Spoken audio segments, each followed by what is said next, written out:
में अब ये कहानी बना देंगे कि देखिए अभी हमने बताया ना कि मानव धर्म गृह सूत्र में हम लोग वहाँ पे फाल्गुन पूर्णिमा में फसल उगने पर ये करते थे। तो पौराणिक काल में ना सारा चीज़ चेंज हो गया, बदल गया। ये कहानी ये लोग बताएँगे। फिर आगे देखिए अब क्या ये कहानी बताएँगे, फिर कहेंगे कि अब देखिए भविष्य पुराण में। अब भविष्य पुराण कितना पुराना है दोस्तों? आपको आइडिया है?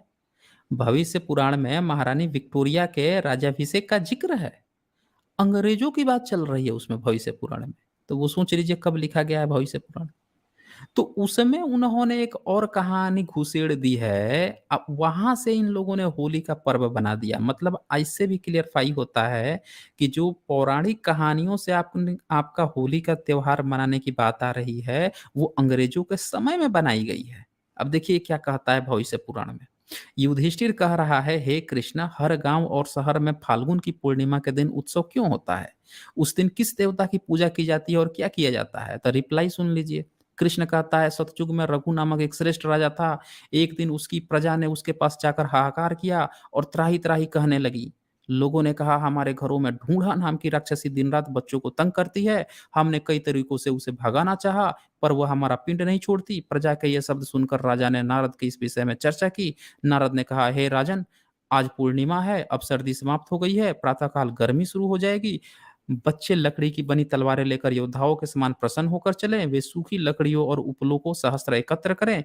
विधि पूर्वक आग जलाकर रक्षोघ्न मंत्रों का उच्चारण करते हुए हवन करें।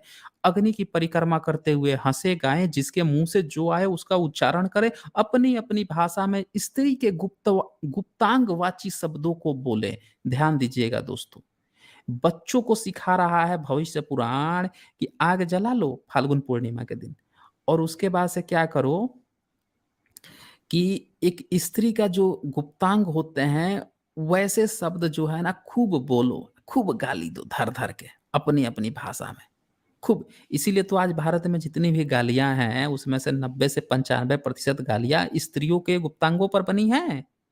ये भविष्य पुराण शिक्षा देता है, ब्राह्मण धर्म ने ये शिक्षा दिया है हम भारतीयों को, कि भैया इस तरह से जो है आपको दिन-रात गाली-गलौज करना है। ये छोटे-छोटे बच्चों को सिखाया जा रहा है। तभी तो इतनी फूहड़ ढंग की होली मन गई है। अब जाके देखिए देवर-भाभी की होली चल रही है, जो मन करे वो कपड़े की चिंता नहीं, उठा के कैसे लसार रहा है, डाल रहा है, क्या कर रहा है, चल रहा है। बना दिए हैं ये गाली-गलौज वाली चीज़ें।